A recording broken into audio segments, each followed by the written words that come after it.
सबका इस वीडियो में अभिनंदन और स्वागत करते हैं। और ये वीडियो जो अब हम बना रहे हैं वो इस नए वर्ष के उपलक्ष्य में कि इस नए वर्ष में हमारे जीवन का उद्देश्य क्या है। अब ये नया वर्ष शुरू ही हुआ है, पहला ही महीना है।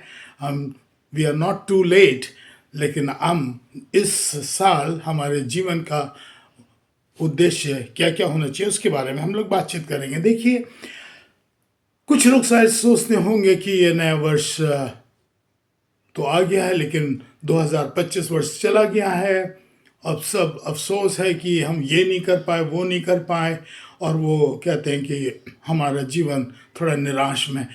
और तो ये सब मैं सोचता हूँ ये नकारात्मक बातें हैं, सोच है। लेकिन हम ये कहना चाहते हैं कि कुछ लोगों का विचार ये भी है कि ओ वाह, खुशी है, उल्लास है, उत्तेजना है और वो जोश है कि नया वर्ष आया है। चलिए, जो पिछले वर्ष हम नहीं कर पाए तो इस साल करेंगे। तो परमेश्वर का धन्यवाद कि उसने हमको ये नया वर्ष दे दिया है। और वो ये सोचते हैं कि इस नए वर्ष में शायद हम लोग बहुत कुछ कर पाएंगे, और वो चाहते हैं कि वो इस नए वर्ष में हमने जो जो कमियां रही हैं, जो नहीं कर पाए, उस वर्ष में हम लोग कर पाएंगे। और हमारे लिए जो भी अरमान हैं, जो भी हमने सोचा है, जो भी हमारे गोल्स हैं, लक्ष्य, उसको हम पूरा कर पाएंगे। तो वो कैसे कर पाएंगे, उसकी कुछ उद्देश्य हैं और हम कैसे कर सकते हैं इसके बारे में हम सुनेंगे। तो पहला पॉइंट हम लोग जो बात करना चाहते हैं, ये वर्ष धन्यवादी का वर्ष होना चाहिए। इसके लिए परमेश्वर का वचन क्या कहता है, देखिए, सुनिए। हे परमेश्वर जी, मैं अपने पूर्ण मन से जी तेरा धन्यवाद करूंगा। मैं पूरे मन से तेरा धन्यवाद करूंगा। मैं तेरे सब आश्चर्य कर्मों का वर्णन तेरे करूंगा। सारे आश्चर्य कर्मों का धन्यवाद करूंगा। हे लोगों, हाँ। इस समय उस पर भरोसा रखो, उस पर भरोसा रखो, उससे अपने अपने मन की बातें अपने अपने मन की बातें खोल कर कहो कि कि परमेश्वर हमारा शरण स्थान है। परमेश्वर हमारा शरण स्थान है, परमेश्वर हमारा मालिक है, परमेश्वर हमारा जीवन चलाने वाला है। तो हमें इस वर्ष सबसे पहले यह है कि हम शुरुआत करें धन्यवादी के साथ, कि हम धन्यवाद दें कि पिछले वर्ष में हमारे को परमेश्वर ने पूरी 365 डेज संभाला।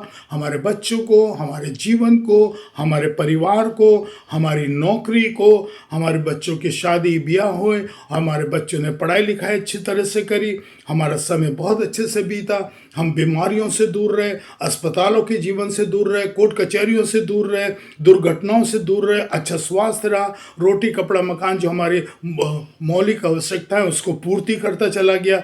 और यहाँ तक कि हम लोगों को इस वर्ष पर लास्ट ईयर और इस वर्ष परमेश्वर हमको आशीष दे रहा है। तो हम अब पूरे दिल से खोल करके परमेश्वर को धन्यवाद है। तो ये वाला वर्ष जो है, हर एक चीज़ के लिए, हर एक दिन, हर एक सप्ताह, हर एक महीना हम, और एक क्षण, हर एक मिनट में परमेश्वर को धन्यवाद देते रहें, क्योंकि उसने आज भी हमें संभाल के रखा। और सबसे बड़ी बात यह कि आपको और मुझे बहुत भाग्यशाली है कि हम नए वर्ष में प्रवेश कर चुके हैं। और बहुत से ऐसे हैं जो इस वर्ष में देख भी नहीं पाए।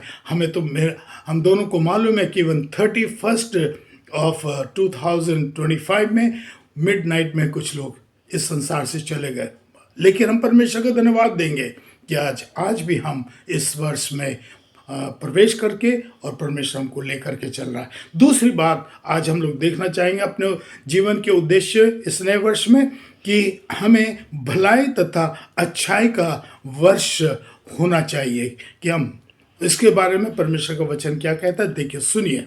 उसके काम के कारण जी, प्रेम के साथ उनका बहुत ही आदर योग्य समझा। जी, आपस में मेल मिलाप से रहें। आपस में मेल मिलाप से रहें। हे भाइयों, जी, हम तुम्हें समझाते हैं, हाँ, जो ठीक ठीक चाल नहीं चलते हैं जी, उनको समझाओ। जो ठीक चाल नहीं चलते उनको समझाओ। कायरों को ढांढस दो, जी, निर्बलों को संभालो, जी, सबकी ओर सहनशीलता दिखाओ। सहनशील रहना है। सावधान, सावधान, कोई किसी से बुराई के बदले बुराई न करे। जो बुराई करता है उसके साथ बुराई मत करो, लेकिन क्या करो, आदर भलाई करके तत्पर रहो।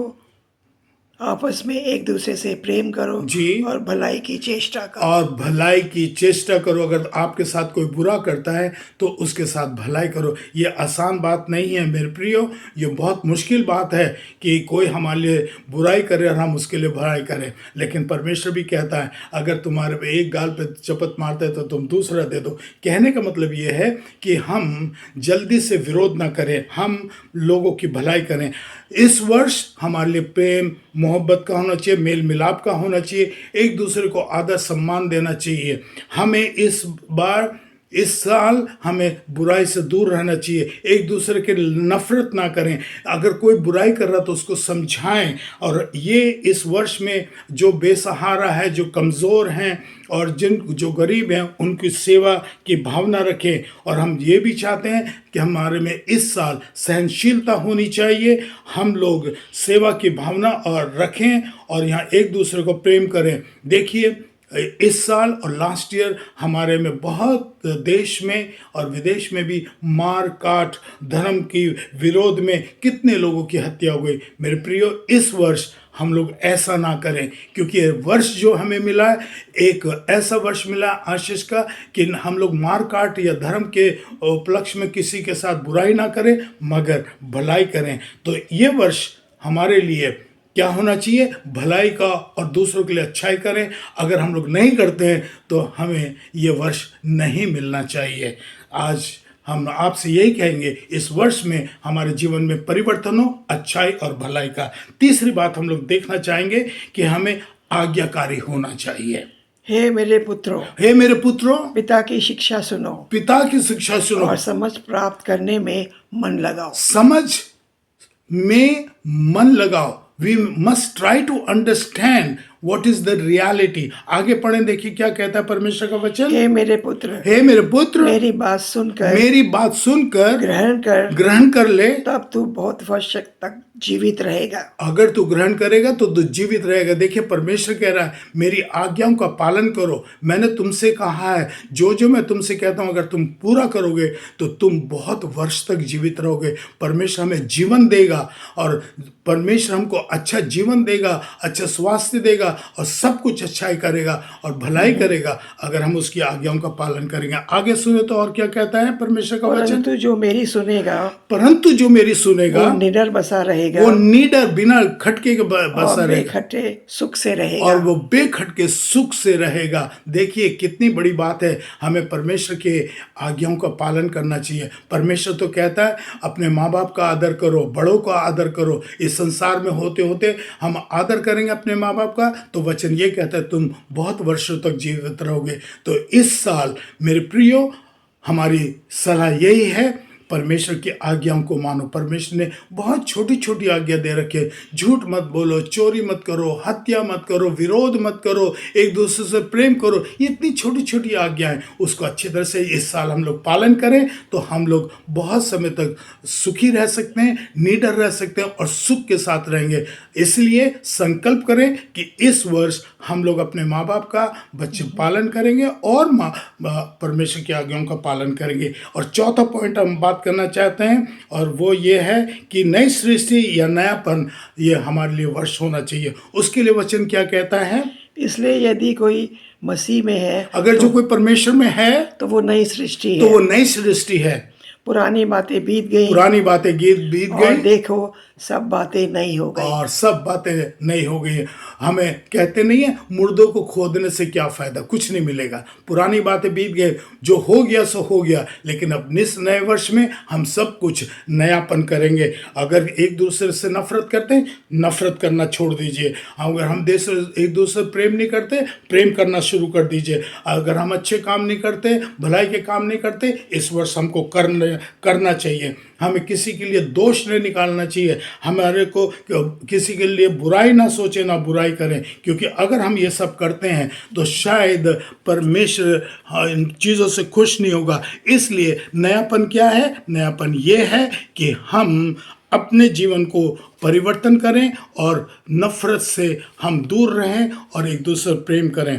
आखिरी में परमेश्वर का एक वचन और वो कहता है, ये कहता है सब कुछ सुना गया। अंत में बात यह है कि परमेश्वर का भय माने और उसकी आज्ञाओं का पालन करें, क्योंकि परमेश्वर का संपूर्ण करते हुए यही है, परमेश्वर यही चाहता है कि हम एक दूसरे से प्रेम करें, क्योंकि परमेश्वर सब कामों में और सब गुप्त बातों का, चाहे वे भली हो चाहे ये बुरी हो, न्याय करेगा। परमेश्वर ही न्याय करेगा। मेरे प्रियो, इस संसार में तो एडवोकेट यहाँ पर न्याय करता है, लेकिन हमारी अच्छाई और बुराई को परमेश्वर करेगा। इसलिए हम अपने जीवन को परिवर्तन करें और परमेश्वर हमें न्याय करेगा तो वो हमारे लिए अच्छा करेगा, क्योंकि अच्छे काम करेंगे तो अच्छा न्याय करेगा, बुरे काम करेंगे तो बुरा काम करें, बुरा न्याय मिलेगा। इसलिए परमेश्वर कहता है, मेरे बच्चों तुम आनंदित रहो। मैं फिर तुमसे कहता हूँ, आनंदित रहो। धन्यवाद। हम आपको इस वर्ष में शुभकामना देते हैं। आप खुश रहें, आनंदित रहें, यही हमारी शुभकामना है। धन्यवाद आप सबको।